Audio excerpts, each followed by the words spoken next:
Hi, this is Annie from the ADHD Minimalist, and I just wanted to show you a few ideas if you live in a small house like we do. We are 5 people living in a house that is less than 100 square.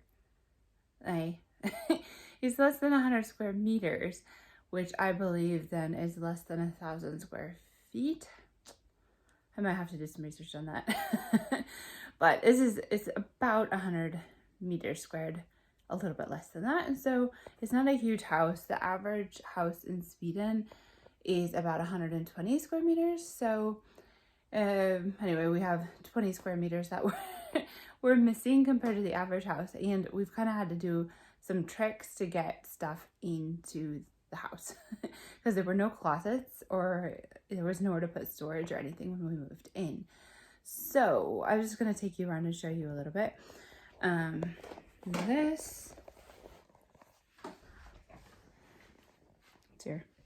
This cupboard, if you can see that.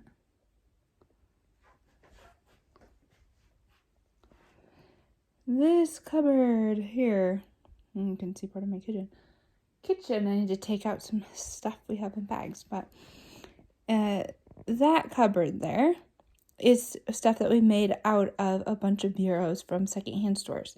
So we just made sure we knew what the measurements were. We were after, wrote it down, stuffed it in my purse, and then I would measure bureaus at secondhand stores, and then those were all the same width. The one on the top isn't quite straight because it's really, really old, but nothing in this house is straight. If you buy newer ones, then they'll probably be more 90 degrees. But we had to take the legs off. So it's good if they're wood or if you can just screw the legs off in order to get them to stack. So we just stacked 3 wooden bureaus and then screwed them all together, and then we screwed them in the wall, of course. But a lot of the time you're missing storage upward, like up close to the ceiling, and that was a really good way to get storage close to the ceiling for really cheap. We didn't have to go out and buy like a whole new closet that was tall with an extra box on top. We just went to the secondhand store and got a little bit creative. And all of these bureaus were that color when we bought them, so we didn't paint them. First I thought about painting it all the same color, but I think it was more fun to let each unit stand out as its own so you can tell that it was 3 bureaus. So that saved me a lot of closet space, I guess you could say. I don't know, I've had wrapping paper in there, presents when I need to wrap something. I've had sometimes used it as a little bit of an extra pantry and had some extra food in there. We've had electronics in there. We've had all the cords for the iPhones. My husband's had some stuff in there. So that's just sort of been like the catch-all for things. And then another thing is that chair, but it kind of has a trick up its sleeve, because if I come around here like this, I can take this off and then it just opens really, honestly, pretty easily like that. And then it turns into a place where you can sit and put your legs up. And we used to have a couch that, if you can see the couch over there, we bought a little thing to put on the end so you could put your feet on that end. But we used to have a couch that pulled out to be a bed, one of those IKEA couches. And my kids wanted to have it out all the time. So it was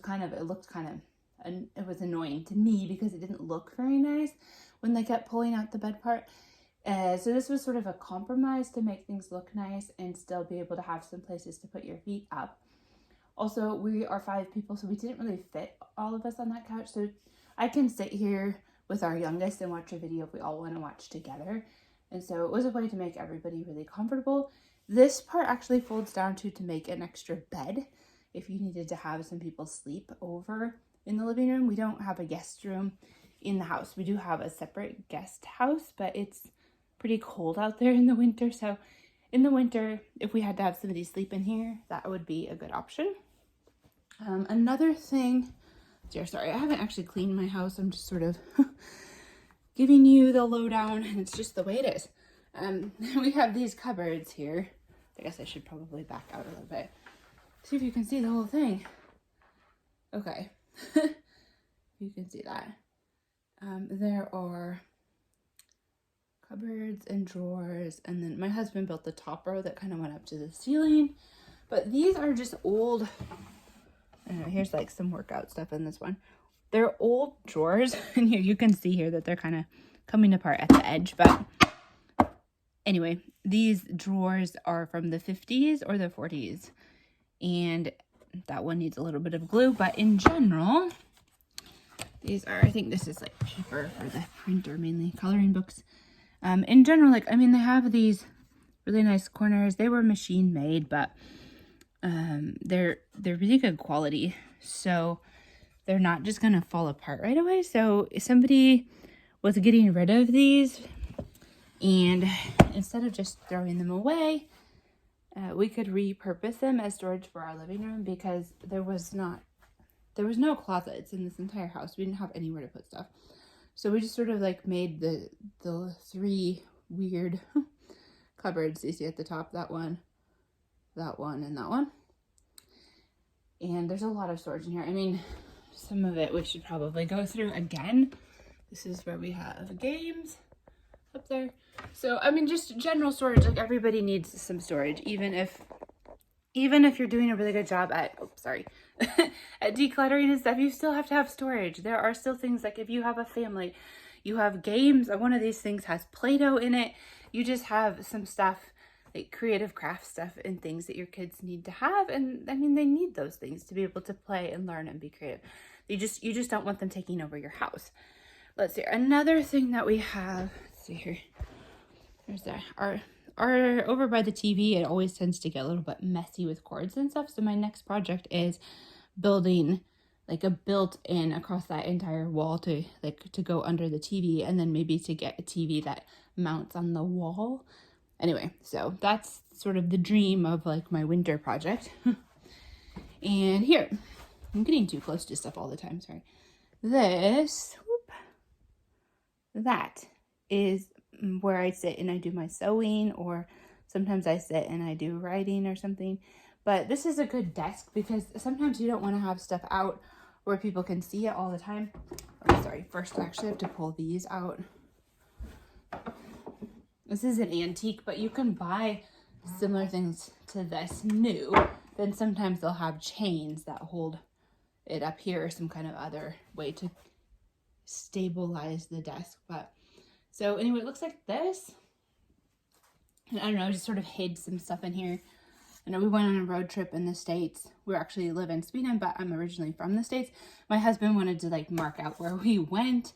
So there's just some stuff in here that's either, I wasn't sure, it's my husband's stuff, I didn't know where to put it, or, I mean, I've been hiding corona tests in here because the kids came home sick this beginning of this week, and I had tested them and they didn't have corona. So that was a good thing, but it can be good to know if you need to go to work and you want to know if somebody in your family was sick, if they had corona or not.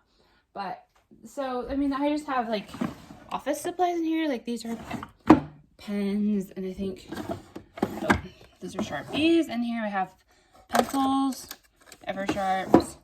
So just a bunch of office-y stuff. My machine for labeling things, tape. So that's what's in here. And then down there we have some like important papers and stuff that you would use if you had a home office, like a room for a home office, the stuff that you would have, like papers and stuff that you'd have in your own home office, and folders and notebooks and stuff. That's all down there. And then we have like the office supplies more at the top.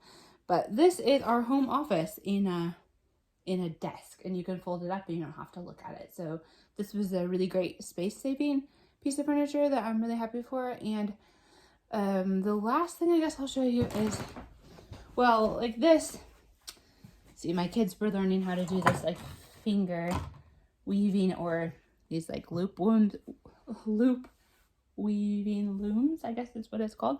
Anyway, so like I said, I didn't actually clean. We're just looking at this, but this is probably 100-year-old chest that they would have had probably on a horse and buggy. And it does have its, like, it has a big crack in it and stuff. You can find ones that aren't quite so falling apart-ish, but this is so old it kind of felt like it fit into our house. And my husband just screwed some legs underneath it. Maybe not the most beautiful things, but it kept it off the floor so I could vacuum under it. And then it's just blankets in there, extra blankets. And over here, this is sort of the same thing. It's just one of these IKEA things. You just pull the lid off, and then I have some more like extra bedding in case we have a guest and that sort of thing in there. I just threw a little blanket on top, trying to keep my kids from making the white couch stained. That's a little bit hard, but it was a used couch, so I really like it, and I hope that we can have it for a while without it getting too beat up. White couches maybe aren't quite ideal for families with kids, but anyway, I just wanted to give you a quick tour of some stuff that really helped us because we are living in a small space. And pretty much we've decided we're not going to like add on to this house. We have another house in the property, and if we're going to start renovating something, we want to put our money over there. So we built on a covered porch, which sort of adds a lot of real estate in the summertime, but not as much as in the winter. But it's worked for us because we found like a lot of solutions, like furniture that help us make it work. And then a few things that we actually built ourselves. You know what? Actually, I should show you this one thing over here too. Let's see here. Okay, now we're in the kitchen. Oh, let's see here. I was working on a video for you guys earlier, so that's what that is doing there. But here, down here, if you can see this, this is the bench in the kitchen, and it's just full of, actually a lot of that is omega-3, and we went on vacation and they kept sending it, and now we have to eat a whole bunch of it, so I need to tell them to pause it. But this is like food storage, basically. Pretty unorganized at the time, but and this is the same, just storage for food. And we built this. We used to have a bench that we bought here that opened like this, the lid opened up, but the problem was that it had one big lid, and then if anybody was sitting on it, then you had to make everybody stand up, and it wasn't quite long enough compared to the wall. So we built this one ourselves, and it has 3 different sections that you can lift up. So if I have people sitting over there, then if I just need to get into this one, I don't have to make everybody stand. So anyway, that was my solution to not having a pantry, was that we get to sit on the food. So anyway, I hope some of this was helpful. You can check out my blog, theadhdminimalist.com, for more tips and tricks for living minimally or living in a small space, and for family life with ADHD. And I also have a lot of other videos about decluttering or organizing and where to start if you're overwhelmed, if you need to declutter your house. And so you can just go over to my channel and check out those videos. Give us a thumbs up. Have a great day. Bye.